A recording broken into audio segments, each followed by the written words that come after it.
Today now we are going to see the first bone of the body, upper limb, that is the clavicle. Clavicle, the peculiarity of this bone is that clavicle is the long bone which lie horizontal in the body. The rest of the long bones lie vertical in the body, but for clavicle it lies horizontal. This is clavicle.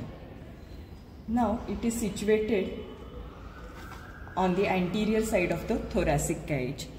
Medially it articulates with the manubrium of the sternum and laterally it articulates with the acromial process.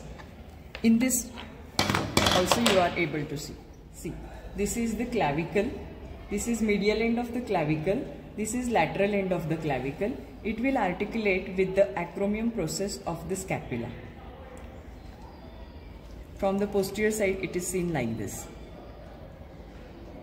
Now the peculiarities of the clavicle we will first see that it is the long bone to lie horizontal in the body. Then it is subcutaneous throughout. Then it has two primary centers of ossification and one secondary center of ossification. This bone ossifies in membranes and it is the first bone to ossify in the body. Now we will see the side determination. The medial end of the clavicle is quadrangular in shape. The lateral end is flattened from above downwards. The medial end articulates with the manubrium of the sternum and the lateral end articulates with the acromial process of the scapula. The anterior 2/3 of this clavicle is convex anteriorly and lateral 1/3 is concave anteriorly. Then the inferior surface of the lateral end of the clavicle bears a conoid tubercle and trapezoid ridge. Okay. So this bone is of the left side. Now we will see the medial end. Medial end is quadrangular in shape. It will have superior surface, anterior surface, inferior surface and posterior surface. The superior surface will give origin to the clavicular head of the sternocleidomastoid muscle.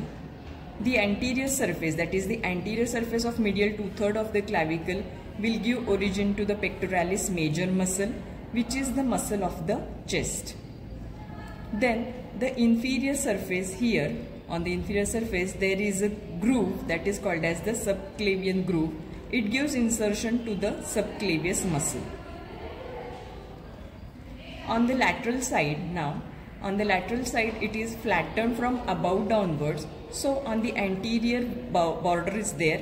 On the anterior border there is the origin of the deltoid muscle and on the posterior border there is insertion of the trapezius muscle. Now on their inferior surface of the lateral 1/3 there is the conoid and trapezoid ridge. It gives attachment to the coracoclavicular ligament. Now this lateral end articulates with the acromial process of the scapula. Here in the diagram we will see just the ligaments now. So this is the pectoralis major muscle which will come from the anterior 2/3 of the clavicle, manubrium and the sternum and will go on to the lateral lip for insertion in the bicipital groove. Then here is the sternocleidomastoid muscle. This is the clavicular head. Here is the trapezius insertion on the posterior border of lateral 1/3 of the clavicle. Anteriorly there is the origin of the deltoid muscle. So these are the attachments of the muscular attachments of clavicle. Now we will see the ligamentous attachment. This is the lateral end of the clavicle. Here is the coracoid process. From the coracoid process to the clavicle goes the coracoclavicular ligament. This is attached to the trapezoid and conoid ridge.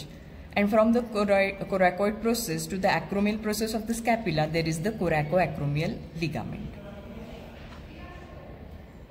Then on the medial side, this is the medial end of the clavicle which is attached to the sternum, manubrium of the sternum. Here is the capsular ligament of the claviculosternal joint. and this is interclavicular ligament. So these are the attachments of the clavicle. Clavicle now will ossify in membranes. It will ossify in 2 primary centers and 1 secondary center. The ossification completes by 8th week of the intrauterine life. Thank you.